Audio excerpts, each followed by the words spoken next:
धन्यवाद। जैसा कि आप जानते हैं, जो प्राकृतिक संसाधन में मृदा और जल जो प्रमुख संसाधन हैं, उनके बगैर जीवन अधूरा है। हम इस धरती पर इनके बगैर जीवन की परिकल्पना भी नहीं कर सकते। इसलिए हमारा संस्थान इन दोनों को बचाने के लिए किसानों को नई-नई तकनीकों के प्रति जागरूक करता है और हमारा अनुसंधान केंद्र सदैव ही इन नई-नई तकनीकों को लेकर किसानों के गाँव में जाकर, उनके खेतों में जाकर जल और मृदा को कैसे संरक्षित किया जाए, उसको उनको सिखाता है और प्रशिक्षित करता है। क्या उत्पादन करा रहे हैं अभी आप किसानों से? किसानों के इस समय वर्तमान में यदि देखा जाए तो हम जहाँ तक यदि हम जल संरक्षण की बात करें तो हम मुख्यतः उनको प्रोत्साहित करते हैं कि आप वर्षा आधारित जल को संरक्षित करें, चाहे वो तालाब के माध्यम से करें या किसी माध्यम से करें, ताकि उसको रबी के मौसम में जो हमारी फसलें हैं, खासकर गेहूँ है, जौ है या अन्य फसलें हैं, ताकि उनको पानी की उचित व्यवस्था की जा सके। साथ ही साथ हमारे जो मृदा को संरक्षण रोकने के लिए जो हमारी विभिन्न तकनीकें हैं, जैसे चेक डैम बनाना, मेड़बंदी करना और मृदा क्षरण को रोकने के लिए जो हमारी इकोनॉमिकल प्रैक्टिसेस है या फिजिकल प्रैक्टिसेस कह सकते हैं, दूसरी फसलों के माध्यम से कैसे मृदा को सुरक्षित किया जाए, इन सब पर हम फोकस कर रहे हैं और किसानों को प्रशिक्षित कर रहे हैं। सर, कृषि विश्वविद्यालय में मेला में आप पधारे हैं और यहाँ पे आपका स्टॉल लगा हुआ है। क्या उद्देश्य है स्टॉल लगाने का और क्या संदेश देना चाहते हैं आप? हमेशा नमस्ते। मैं यही संदेश देना चाह रहा हूँ किसान लोगों का, मृदा और जल को संरक्षण करना बहुत जरूरी है।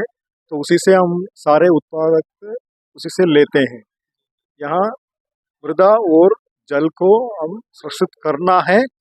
करने के लिए हर तरह का चीज़ है, तो मेड़बंदी बनना है, तो चेक डैम बनना है। इसके अलावा तो जैविक में भी हम कर सकता है। मान लीजिए इधर हम रखा है तो लेमन ग्रास है और एलोवेरा है, वो अगेवे और बांस है। तो ये सब पौधों जल और मृदा दोनों को संरक्षण करने के लिए ये पौधा लोगों उपयोग होता है। तो इसमें किसानों को पैसा भी मिलता है।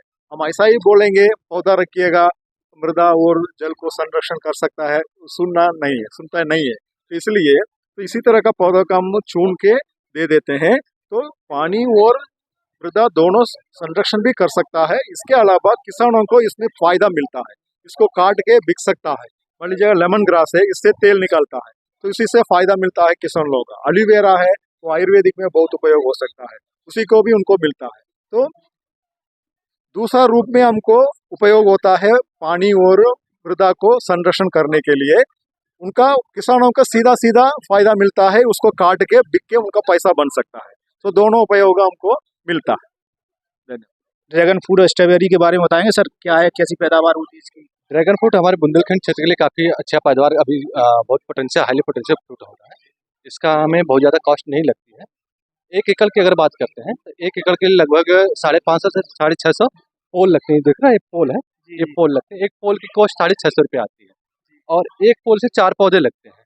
इससे हम अगर 1 एकड़ की बात करें, शुद्ध लाभ 2.5 से 3 लाख रुपये हम एक शुद्ध लाभ लेते हैं ड्रैगन फ्रूट से।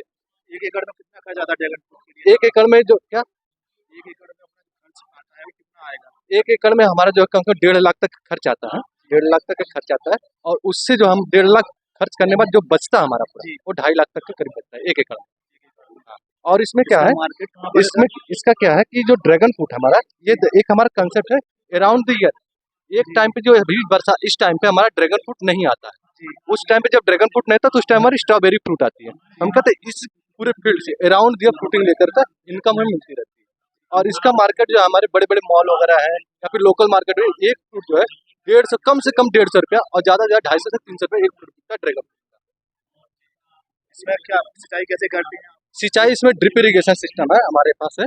ड्रिप इरिगेशन, चूंकि बुंदेलखंड क्षेत्र जहाँ पानी बहुत कम होता है, ड्रिप सिस्टम बहुत बेहतर है। हालांकि ऐसा पौधे से पानी की बहुत कमी होती है, ज़्यादा नमी करेंगे पौधा खराब हो जाता है, इससे पानी बहुत कमी होती है, बहुत कम पानी देता है इसको। फूल वगैरह कहाँ से मिलते हैं, इसका क्या है? इसके पोल हम दुकानें हमारे पास सिलेक्ट है, वो पोल वालों को हमारे पास फ्रेम बनवा रखा, उनको आप ऑर्डर देंगे, वो फ्रेम बना करके बना के दे देते हैं। मिट्टी की इसकी बहुत ज़्यादा जरूरत नहीं पड़ती। ये गड्ढा हमारा जो ये बना हुआ है, सिर्फ इतनी दूर की मिट्टी चाहिए, पथरीली कंकड़ीली जो भी जमीन है हर तरीके की मिट्टी में आपर से हो जाता है। सिर्फ एक खंभा गाड़ते हैं, खंभे के साइड में हम मिट्टी अलग से ला के रख देते हैं, बाकी अलग की मिट्टी हमें जरूरत नहीं पड़ती।